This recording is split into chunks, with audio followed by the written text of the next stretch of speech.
¿Qué tal? Hoy vamos a meternos con una de las ideas más poderosas de la política moderna.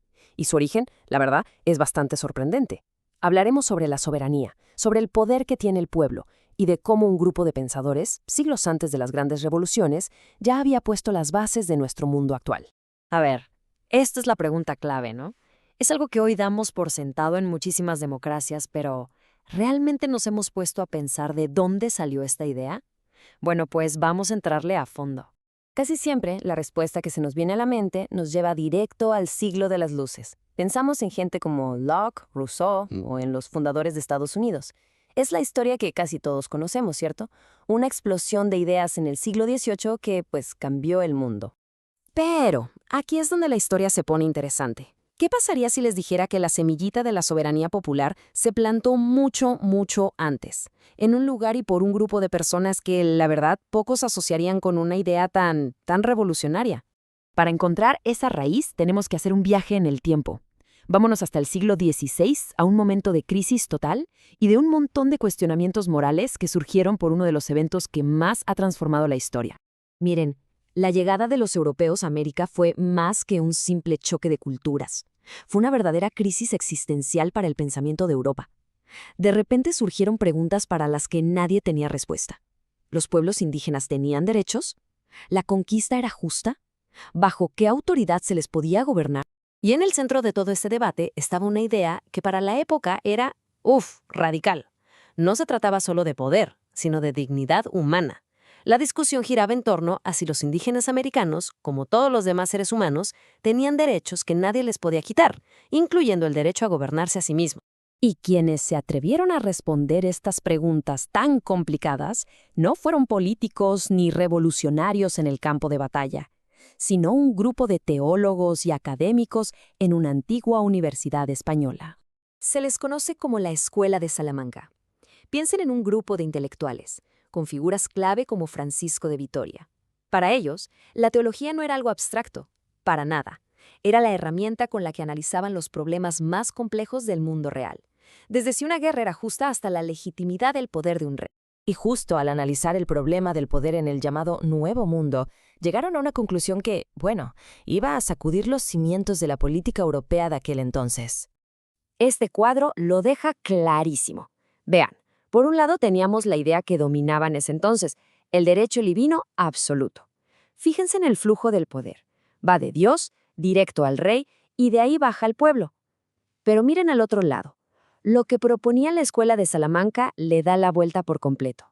Aquí, el poder fluye de Dios a la comunidad, al pueblo. Y es la comunidad la que le transfiere esa autoridad al gobernante. Esto lo cambia todo. De repente, el poder del rey ya no es absoluto, sino condicional. Está limitado por el bien común. Su lógica, de hecho, era bastante clara y seguía unos pasos muy concretos. Primero, decían, todo poder viene de Dios. Hasta ahí, nada nuevo. Pero ojo, aquí viene lo importante, el segundo paso. Dios no elige a un rey en particular. Dios le da el poder a la gente, a la comunidad en su conjunto, como algo natural por el simple hecho de vivir en sociedad. Y a partir de ahí, es la gente la que decide cómo y quién va a ejercer esa autoridad, pero siempre, siempre con la condición de que se busque el bien común. Y no es una interpretación moderna, ¿eh? Aquí lo vemos, directo de los textos de la época. Francisco de Vitoria lo dice con todas sus letras. La soberanía reside, por derecho divino y natural, en la república o sociedad civil, o sea, en la comunidad. No en el rey, no en el papa, en la comunidad. Esto, para su tiempo, era una bomba. Y si Vitoria lo dejó claro, su colega Francisco Suárez fue todavía más directo. Escuchen esto. Dice que el poder es tan de la comunidad que ni la propia comunidad puede renunciar a él por completo. O sea, el pueblo siempre se queda con la fuente original de la autoridad. Siglos después, vamos a escuchar ecos de esta mismísima idea en las declaraciones de independencia. Pero el impacto de estas ideas no se quedó ahí. No fue solo teoría política. Su pensamiento fue mucho más allá y, de hecho, dejó un legado que nos llega hasta hoy. Al afirmar que todos los pueblos, incluidos los indígenas, tenían soberanía y derechos legítimos, estaban, sin saberlo quizá, poniendo los primeros ladrillos de algo enorme, la idea de que existe una comunidad de naciones que deben respetarse entre sí. Ellos desarrollaron este concepto, el jus gentium. ¿Qué es esto? Bueno, literalmente se traduce como derecho de gentes o ley de los pueblos. La idea en el fondo es que hay un conjunto de leyes y derechos naturales que nos aplican a todos, en todos lados, sin importar la fe o la nación. Y con esto sentaron las bases de lo que hoy conocemos como derecho internacional. Y se puede trazar una línea directa a lo largo de la historia. Miren, todo empieza por ahí de 1539 con Vitoria y su análisis. Luego, en 1612, Suárez lo sistematiza todo. Y ese hilo nos lleva, fíjense hasta dónde, hasta 1945, cuando estos mismos principios de soberanía e igualdad entre naciones se vuelven un pilar de la Carta de las Naciones Unidas. Entonces, para resumir, el punto clave es este.